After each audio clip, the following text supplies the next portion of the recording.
Israeli বর্বরতা ও গণহত্যার জবাবে দূরপাল্লার রকেট হামলা চালিয়েছে হামাস। ইসরায়েলের বাণিজ্যিক কেন্দ্র তেল আবিবে একের পর এক রকেট নিক্ষেপ করে হামাস। তবে এ হামলায় হতাহতের কোনো ঘটনা না ঘটলেও কেঁপে ওঠে তেল আবিব। ফিলিস্তিনের স্বাধীনতাকামী সংগঠন হামাস বলছে, গাজার সামরিক নাগরিকদের গণহত্যার প্রতিশোধে তারা তেল আবিবে রকেট নিক্ষেপ করেছে। ইসরায়েলি বাহিনীর নতুন করে শুরু করা হামলায় গাজায় 2 দিনে প্রায় 200 জনেরও বেশি শিশুসহ 1400 ফিলিস্তিনি নিহত হয়েছেন। বৃহস্পতিবার সকালে ইসরায়েলি প্রাণঘাতী হামলায় আরও প্রায় 100 ফিলিস্তিনির প্রাণহানি ঘটেছে।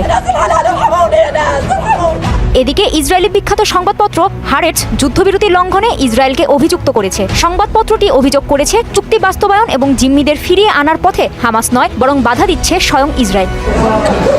তবে নেতানিয়াহু সরকার দাবি করছে, যুদ্ধবিরতি বাড়ানো এবং ইসরায়েলি বন্দীদের মুক্তি দেওয়ার প্রস্তাব হামাস বারবার প্রত্যাখ্যান করেছে। তাই নতুন করে এই হামলা চালিয়েছে দেশটি। তবে হারেটস এই বক্তব্যকে মিথ্যা বলে অভিহিত করেছে।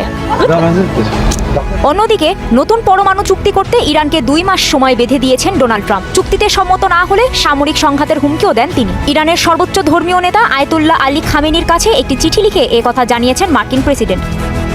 এ চুক্তির মাধ্যমে ইরানের পারমাণবিক ক্ষমতার ওপরও আরও বেশি নিয়ন্ত্রণ প্রতিষ্ঠা করতে চায় ট্রাম্প প্রশাসন। তবে খামেনি সম্প্রতি বলেছেন, ভয় দেখিয়ে আলোচনায় বাধ্য করতে চাইলে সমস্যার সমাধান হবে না।